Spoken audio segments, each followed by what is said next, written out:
Very good morning, my dear students, and welcome in the online story of Park Public School. Yes, students, we hope you all are fine at your home, at your place. Please be safe at your home, be protected. Yes, student, as you know, this online tutorial of Park Public School platform is providing you quality of education during this lockdown. And students, in this video, in this lecture, you will cover each and every concept related to the CBSE as well as the competition. Okay, student, if you have not subscribed this channel, to kindly subscribe this channel first of all, and then let's come and start today's lecture. Yes, student, please come with full of energy and full of concentration for today's lecture, and please sit straight on your chair and open your notebook and maintain your notebook properly and write your notes neat and clean. Yes, student, let's start today's lecture. Yes, now today's topic is orbital velocity. What is the meaning of the orbital velocity? That is the net minimum required velocity which is required for revolving the satellite into its orbit. अगर एक orbit में satellite revolve कर रहा है तो उसकी जो minimum required velocity है वो ही है हमारी ऑर्बिटल वेलोसिटी. ठीक है स्टूडेंट, कल हमने सेफ वेलोसिटी को देखी कि अगर मुझे किसी ऑब्जेक्ट को इस अर्थ से एस्केप करना है, ग्रेविटेशन से क्रॉस करवाना है, तो मिनिमम कितनी वेलोसिटी देनी पड़ेगी. आज है minimum required velocity which is required for revolving in the orbit.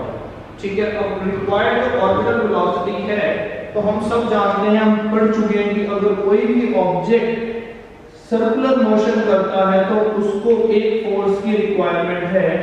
That force is known as the centripetal force, जो कितना होता है बेटा mv²/r. ये हम सबको पता है, हमने बहुत इसके क्वेश्चंस कर लिए हैं. तो that means अगर मेरे को कोई भी ऑब्जेक्ट सर्कुलर मोशन करता हुआ नजर आएगा तो मैं समझ जाऊंगा उसके पास एक फोर्स डेफिनेटली है, that is the centripetal force, जो उसको सर्कुलर मोशन करवा रहा है. Point is clear. अब जो सैटेलाइट है वो भी ऑर्बिट में रिवॉल्व कर रहा है. अगर ऑर्बिट में रिवॉल्व कर रहा है तो डेट मींस उनकी सर्कुलर मोशन हो रही है. तो अगर सर्कुलर मोशन हो रही है तो उनको कोई ना कोई ऐसा फोर्स है जो सेंट्रीपिटल फोर्स प्रोवाइड कर रहा होगा. हम जानते हैं सेंट्रीपिटल फोर्स खुद कोई फोर्स नहीं है. ठीक है, कोई भी फोर्स सेंट्रीपिटल फोर्स जैसा एक्ट करता है. सेंट्रीपिटल फोर्स का कोई भी काम चला सकता है. कौन काम चला सकता है? कोई भी force, gravitation force, friction force, कोई भी force can act or can behave like a centripetal force. Okay, in this case gravitational force will behave like a centripetal force. क्यों? जहाँ ये जो अर्थ है, मान लो that is the earth, ये अर्थ है, अर्थ का ग्रेविटेशन इस सैटेलाइट को अपनी तरफ अट्रैक्ट कर रहा है, जिसके कारण से सैटेलाइट अर्थ के चारों तरफ अब एक ऑर्बिट में रिवॉल्व करती है. तो यहाँ पर ग्रेविटेशनल फोर्स ही ग्रेविटेशनल फोर्स ही प्रोवाइड करेगा सेंट्रीपिटल फोर्स. तो मैं लिख सकता हूं as we know, ये क्लियर हो गया ना पॉइंट बेटा, कि अगर मुझे एक ऑर्बिट में सैटेलाइट को रिवॉल्व कराना है तो सेंट्रीपिटल फोर्स चाहिए. सेंट्रीपिटल फोर्स कोई खुद से कोई फोर्स नहीं है, तो कोई भी फोर्स सेंट्रीपिटल फोर्स का काम कर सकता है. तो यहाँ पर सेंट्रीपिटल फोर्स का काम कौन करेगा? Gravitational force. ठीक है, तो यहाँ पर अगर किसी को डाउट है तो बेटा पूछ लो. यहां तक क्लियर है? आगे आते हैं. As we know, in this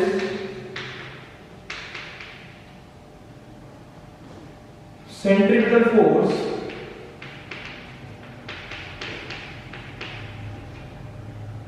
as we know, in this centripetal force provided by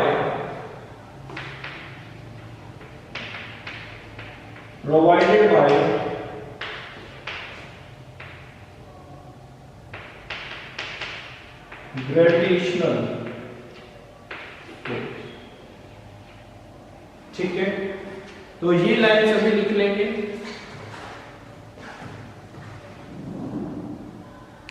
चलिए आगे मूव करते हैं.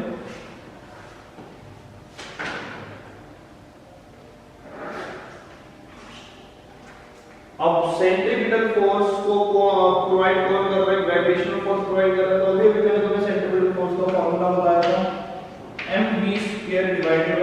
मैं यहाँ पर v के नीचे एक o लिख देता हूँ क्योंकि ऑर्बिटल वेलोसिटी है. Is equal to gravitational force होगा g mass of the earth, ठीक है, और कुछ भी कैपिटल एम स्मॉल है मास ऑफ द सैटेलाइट, कि अर्थ का मास और एक सैटेलाइट का मास और दोनों में अट्रैक्शन है, डिवाइडेड बाय आर का स्क्वायर। डायग्राम बना लेंगे यहां पर बेटा, ये अर्थ है, ये ऑर्बिट हो गया, दिस इज द ऑर्बिट, ये अर्थ हो गया, और जो रेडियस है अर्थ का वो कैपिटल आर है, ठीक है, ऑर्बिट का जो रेडियस है वो स्मॉल आर है, और जो अर्थ से हाइट है ऑर्बिट की वो एच है। तो ये तीन क्वांटिटीज लिख लीजिएगा इसमें, अर्थ का रेडियस कैपिटल आर, ऑर्बिट का radius small R, height of the satellite और orbit from the earth surface is H. Got this fine?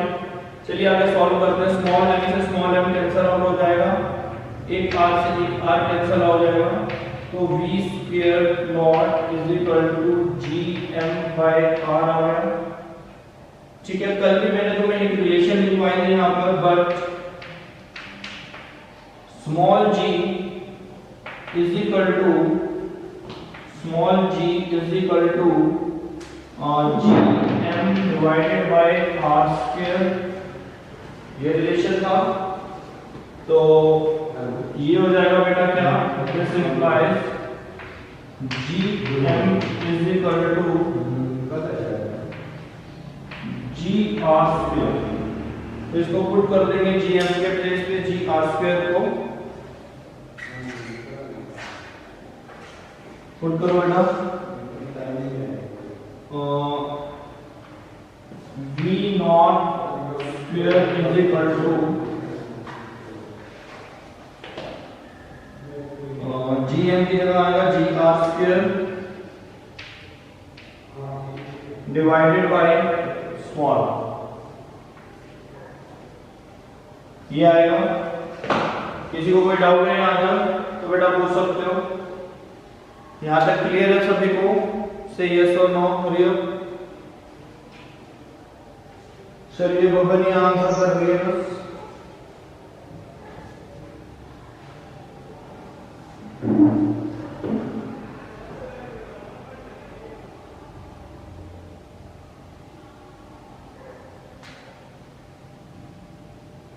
Yes, चलिए आगे करते हैं। इसमें हमने निकाल लिया ये ऑर्बिटल वेलोसिटी। अगर हम ग्राफ इसमें देखो बेटा, ये लिखने शायद ये हमने डायग्राम में लिया हुआ है कैपिटल आर और यहाँ लिख दिया gravitation acceleration due to gravity में स्मॉल, ये ऑर्बिट है कैपिटल करना, ऑर्बिटल में तो ये स्मॉल ही रहेगा, ठीक है ना। तो टोटल डिस्टेंस लिया जाएगा, ये सैटेलाइट है, ठीक है, स्मॉल m मास है, अर्थ का मास कितना है कैपिटल M है, डिस्टेंस कितना है स्मॉल r, पूरा डिस्टेंस लेंगे यहाँ पर स्मॉल r, ठीक है, बट फ्लो में यहाँ भी स्मॉल r लिख दिया था। तो इसको कैपिटल कर लो क्योंकि acceleration due to gravity at surface है, तो रेडियस ऑफ द अर्थ आएगा, तो रेडियस ऑफ अर्थ आएगा तो ये भी कैपिटल ही रहेगा। चलिए आंसर बताइए। ये तो स्मॉल ही है, ये कैपिटल हो गया। चलिए स्क्वायर हटा देते हैं, स्क्वायर रूट कर देते हैं, तो ये हो जाएगा बेटा v ऑर्बिटल r को तो बाहर लिख सकते हैं, रूट में आ जाएगा g divided by r, root में आ जाएगा g डिवाइडेड बाय r, ये r स्क्वायर के कारण बाहर लिख दिया मैंने, ठीक है। तो ये ऑर्बिटल वेलोसिटी है। अभी ऑर्बिटल वेलोसिटी खत्म नहीं हुई है, अभी ऑर्बिटल वेलोसिटी को आगे भी हम प्रिंट करेंगे, लेकिन इसका एक बेसिक फार्मूला आ गया जो तुम लर्न कर सकते हो, that is the basic formula of orbital velocity. In case अगर तुम यहां पर gm रखते हो तो बेटा ये भी ऑर्बिटल वेलोसिटी का ही फार्मूला, बस इस पे रूट लगा दो, यहां स्क्वायर का आगे, क्योंकि कोई भी फार्मूला तुम्हारा यूज हो सकता है न्यूमेरिकल में। एनसीईआरटी के जब न्यूमेरिकल्स करोगे तो एनसीईआरटी के न्यूमेरिकल्स में ये वाला फार्मूला बहुत यूज किया जाता है मास निकालने के लिए। यहाँ से हम मास निकालते हैं, मास ऑफ द प्लेनेट निकालते हैं, तो ये बेटा फार्मूला यूज किया जाता है। तो ये याद रखना जरूरी नहीं है, ये बेसिक फार्मूला यही है कि हमने सेंट्रीपिटल फोर्स को और ग्रेविटेशनल फोर्स को दोनों को इक्वल करके जो फार्मूला बनाया, बेसिक यही है। लेकिन लेकिन उसमें कुछ चेंजेस कर हम फॉर्मूले की शेप चेंज कर देते हैं, ठीक है, तो एक सेकंड टाइप का फॉर्मूला बन जाता है। अब इसमें और भी चेंजेस कर सकते हैं, यहाँ तक नोट कीजिएगा फटाफट से, हरिओम। इसके आगे फिर मैं इसको रफ करके नेक्स्ट स्टेप में करूँगा।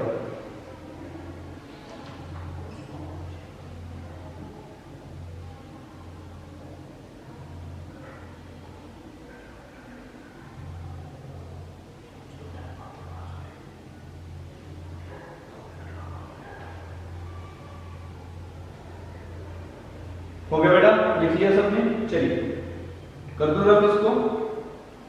एक फॉर्मूला और भी बना दें स्पेशली, यहां ये वाला क्वेश्चन सबको नजर आ रहा है? Let me check.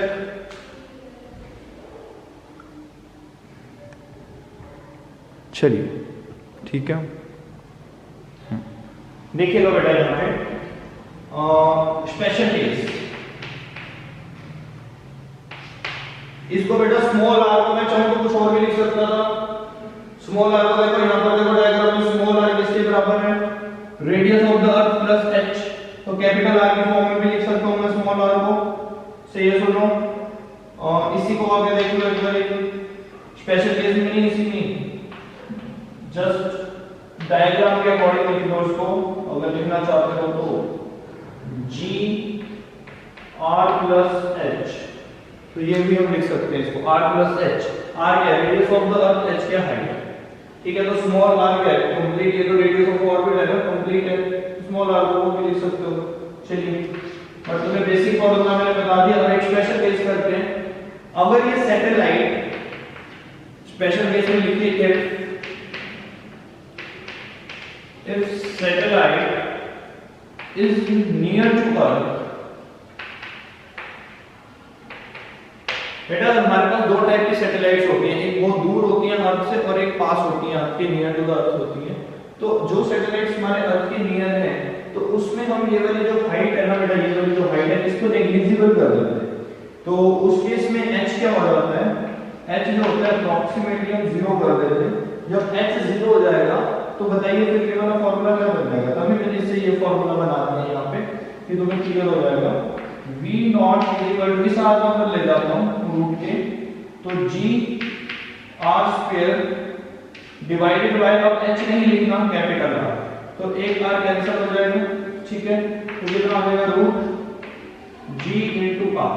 अब g तुम्हें पता है, r तुम्हें पता है, रेडियस ऑफ द अर्थ हमें पता है और g हमें पता है। अगर हम उसका रूट निकालेंगे तो ऑर्बिटल वेलोसिटी हमारे पास आ जाएगी अराउंड 8000 मीटर पर सेकंड। तो ये ऑर्बिटल वेलोसिटी आ जाएगी 8000 मीटर पर सेकंड। क्लियर है बेटा? ये 8000 मीटर पर सेकंड उन सैटेलाइट्स की ऑर्बिटल वेलोसिटी है जो सैटेलाइट्स हमारी अर्थ के नियर हैं, ठीक है। अब नियर सैटेलाइट्स कल हम करेंगे, types of the satellites, polar satellite, geostationary satellites, कौन से नियर होते हैं वो कल बताऊंगा मैं तुम्हें। तो स्पेशल केस में हम लिख सकते हैं कि अगर सैटेलाइट पास है अर्थ के तो उसके h को हम अप्रॉक्सीमेटली 0 मानते हैं, नेग्लेक्ट कर देते हैं, ठीक है। बाकी तो ये क्लियर हो गया, मैं रिपीट कर देता हूं कि हमने सेंट्रीफ्यूगल फोर्स को किसके इक्वल किया? ग्रेविटेशनल फोर्स के इक्वल किया। क्यों? क्योंकि यहाँ पे ग्रेविटेशनल फोर्सेस को सेंट्रीफ्यूगल फोर्स प्रोवाइड कर रहा है। तो ये दोनों फोर्सेस इक्वल होने के बाद एक बेसिक फार्मूला तो हमारा बन गया ऑर्बिटल वेलोसिटी का। अगर इसका स्क्वायर हटा दें तो यहाँ रूट लग जाएगा, बस ये फर्क हो जाएगा, ठीक है ना। उसके बाद मैंने ये जीएम को कल भी थोड़ा सा सॉल्व किया था, तो आज भी जीएम को सॉल्व किया, स्मॉल जी की हेल्प लेके जीएम निकाल दिया। यहाँ पर ध्यान रखना कैपिटल आर लेना, हमने जल्दी में स्मॉल आर लिख दिया था यहाँ पे, ठीक है, क्योंकि एक्सेलरेशन ड्यू टू ग्रेविटी है तो रेडियस ऑफ अर्थ यूज होगा। चलिए उसके आगे फिर हमने यहाँ पर उसको फॉर्मूले को पुट कर दिया, वैल्यू पुट कर दिया, ये फॉर्मूला बना दिया। स्मॉल आर जो है, स्मॉल आर को हम फ्रॉम द डायग्राम में क्या लिख सकते हैं? कैपिटल आर प्लस एच लिख सकते हैं, तो वो मैंने यहाँ लिख दिया। स्पेशल केस में मैंने इस एच को 0 कर दिया तो रूट जी आर आ गया, तो रूट जी आर में मैं जी और आर की वैल्यू को पुट करूंगा तो मेरे पास रूट करूंगा तो ओवरऑल जो रिजल्ट आएगा वो आएगा 8000 मीटर पर सेकंड। यहाँ तक किसी को कोई डाउट है स्टूडेंट्स? डाउट है तो बेटा पूछ लीजिए। ऑर्बिटल वेलोसिटी हमने कर ली है, उसकी डेरिवेशन कर लिया, और ये इंपॉर्टेंट है। ऑर्बिटल वेलोसिटी पूछी जाती है पेपर में, इंपॉर्टेंट क्वेश्चन है। इसमें तुम्हें देखिए आज की वीडियो और कल की वीडियोस जो हैं, लेक्चर्स जो होंगे वो काफी इंपॉर्टेंट होंगे हमारे न्यूमेरिकल पॉइंट ऑफ व्यू से, क्योंकि इनमें से बेटा न्यूमेरिकल्स बहुत बनते हैं। अभी टोटल एनर्जी वाला कंसेप्ट रहता है, टोटल एनर्जी वाले कंसेप्ट के ऊपर 60% न्यूमेरिकल एनसीईआरटी में टोटल एनर्जी वाले कंसेप्ट की। तो एनसीईआरटी जरूर करनी है, सबने करनी है। और ग्रेविटेशन की एनसीईआरटी तो बहुत अच्छी है, बहुत अच्छे सुपर लेवल के क्वेश्चन हैं, ठीक है। तो don't leave that NCERT of this chapter please. एक question even two even solve examples भी एनसीईआरटी के करने हैं ग्रेविटेशन के, बहुत इंपॉर्टेंट है। चलिए बेटा आज बस इतना ही करते हैं, एक डेरिवेशन ही सफिशिएंट है। अगर नेक्स्ट डेरिवेशन करेंगे तो टाइम ज्यादा लगेगा। तुम्हें इसमें मैं टाइम बता देता हूँ, टाइम पीरियड कैसे निकालते हैं वो आज हम कर सकते हैं। नेक्स्ट डेरिवेशन हम कल करेंगे, टाइम पीरियड को देखते हैं कि टाइम पीरियड कैसे निकालते हैं। अगर बेटा तुम्हें टाइम पीरियड निकालना आ जाए और वो आएगा, जैसे कि न्यूमेरिकल में एनसीईआरटी के उसमें निकालना आता है टाइम पीरियड, तो टाइम पीरियड निकालने के लिए बहुत सिंपल है। सबसे पहली बात तो कोई भी सैटेलाइट या कोई भी प्लेनेट एक्सेलरेट नहीं करता। एक्सेलरेट का मतलब कम ज्यादा वेलोसिटी से मूव नहीं करता, यूनिफॉर्म वेलोसिटी से मूव करता है। अगर कोई सैटेलाइट या कोई ऑब्जेक्ट यूनिफॉर्म वेलोसिटी से मूव करता है तो हम वहां पर कौन से फॉर्मूलाज को यूज कर सकते हैं टाइम पीरियड के लिए? इक्वेशन ऑफ मोशन लगाने की नीड नहीं है, तो हम सिंपल स्पीड वाला फॉर्मूला लिख सकते हैं। मतलब time is equal to distance upon speed, ठीक है। तो यहां से तुम बेटा कोई भी टाइम का फॉर्मूला बना सकते हो, ठीक है। और इसको अगर कहोगे तो मैं इसमें वैल्यूज पुट करके तुम्हें दिखा देता हूं, तो इसकी तुम्हारी डेरिवेशन भी खत्म हो जाएगी। फिर देखिए दो ही केस बनते हैं, एक तो होगा तुम्हारा नियर के लिए, पहले नॉर्मल केस कर लो, नियर वाला बाद में करते हैं। नॉर्मल केस टोटल डिस्टेंस कितना 2πr, सर्कमफ्रेंस का डिस्टेंस कितना 2πr। ऑर्बिटल वेलोसिटी अभी भी निकाली है तुमने, तो ये ऑर्बिटल वेलोसिटी है रूट जी, ये लिख देते हैं बेटा हम r² डिवाइडेड बाय r+h, ये आ गया t। अब ये वाले रूट को कैंसिल आउट करने के लिए t का स्क्वायर कर दो, और जैसे ही t का स्क्वायर करोगे ये ऊपर चला जाएगी वैल्यू। देखिए क्या बनेगा, ओवरऑल दिस इंप्लाइज, यहां पे तुम्हें दिख नहीं रहा होगा, मैं नीचे रख करके लिख देता हूं।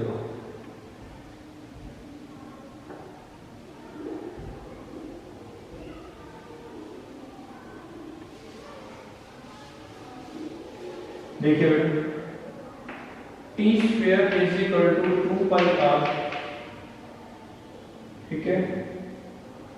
और इसको स्मॉल आर लिखते हैं, मल्टीप्लाई हो जाएगा ऊपर जाके।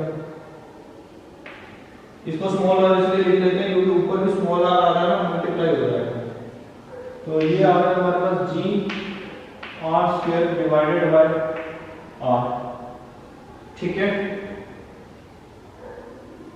किसी को कोई डाउट नहीं आता, क्लियर है? तो अभी आ जाएगा इस पे बेटा स्क्वायर करना पड़ेगा। जब ये देखो t का स्क्वायर इधर स्क्वायर करोगे इधर तो कैंसिल हो जाएगा, ये हो जाएगा पाई का स्क्वायर। पाई का स्क्वायर बेसिकली अप्रोक्सीमेटली 10 होता है। पाई का जब हम स्क्वायर करते हैं तो अप्रोक्सीमेटली 10 आ जाता है। ये भी r का स्क्वायर हो जाएगा, ये वाला r ऊपर आ जाएगा, तो फाइनल जो g का आंसर आएगा वो आएगा 4 मल्टीप्लाई 10 r³ gr² सेकेंड, ठीक है। पाई का स्क्वायर मैंने 10 लिख दिया, वहां पे हमारी कैलकुलेशन इजी हो जाएगी। किसी को कोई डाउट? सिंपल है बेटा, मैंने सिर्फ वैल्यूज ही तो पुट करी है। डिस्टेंस 2πr का और स्पीड अगर हमने निकाली है, देखो ये r को बस अंदर लेके r² कर दिया, स्मॉल r इसलिए रहने देंगे, वो ऊपर जाके यहां पे मल्टीप्लाई हो गया क्यों। अब देखो बेटा ये स्क्वायर है, सॉरी ये t स्क्वायर है, ये ना कैपिटल्स का थर्ड लॉ भी है। कैपिटल का थर्ड लॉ कहता है, ये रिलेशन बताता है कैपिटल का थर्ड लॉ कि t square is directly proportional to r³। वैसे फेल हो गए थे बट ये लॉ हमारा न्यूमेरिकल्स में कहीं ना कहीं हमें यूज करने को मिल सकता है। तो ये अगर हमें किसी प्लैनेट की या किसी गैलेक्सी की अगर टाइम पीरियड निकालना हो, ठीक है, तो भाई कंपैरिजन करना हो टाइम पीरियड का कि अर्थ का टाइम पीरियड है जैसे 365 डेज में हम रिवॉल्यूशन कंप्लीट करते हैं, तो कोई प्लेनेट किसी कम डेज में भी करते हैं, कहीं ज्यादा डेज में भी करते हैं, तो उसमें बेटा ये वाला फार्मूला यूज होता है हमारा t square directly proportional to radius का क्यूब, कि कितना टाइम लगेगा उसके रेडियस पे डिपेंड करता है। ठीक है, तो ये वाली चीज तुम्हें इस फार्मूले में देखने को मिल रही है कि t का स्क्वायर, ये देखो यहाँ पे r का क्यूब, तो ये चीज यहाँ से क्लैरिफाई हो जाती है कि कैपिटल ने ये वाला लोग कुछ ना कुछ कैलकुलेट करके ही हमें बताया। ठीक है ना बेटा, चलिए ये टाइम पीरियड का केस हो गया। अगर हम टाइम पीरियड की बात करते हैं जिसमें हाइट ज्यादा नहीं है, मतलब नियर अबाउट है, सैटेलाइट काफी पास है अर्थ के, तो टाइम पीरियड कितना होगा उसका अगर हम टाइम पीरियड निकालें, उसकी ऑर्बिटल वेलोसिटी कितनी थी, हम कहेंगे उसकी ऑर्बिटल वेलोसिटी थी 8000 मीटर पर सेकंड, तो मुझे उसका टाइम पीरियड भी निकालना है, I want to calculate time period also. तो बेटा टाइम पीरियड बताइए जरा कितना आएगा। फिर केस वही है when the satellite is near to the earth, अगर सैटेलाइट हमारी अर्थ के क्लोज है, बताइए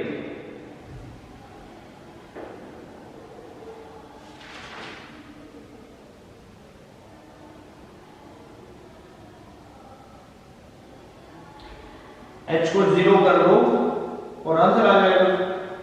कैलकुलेशन करके आंसर कितना आएगा वो मैं तुम्हें बता देता हूं, लेकिन एक बार पुट तो करो फॉर्मूलास को।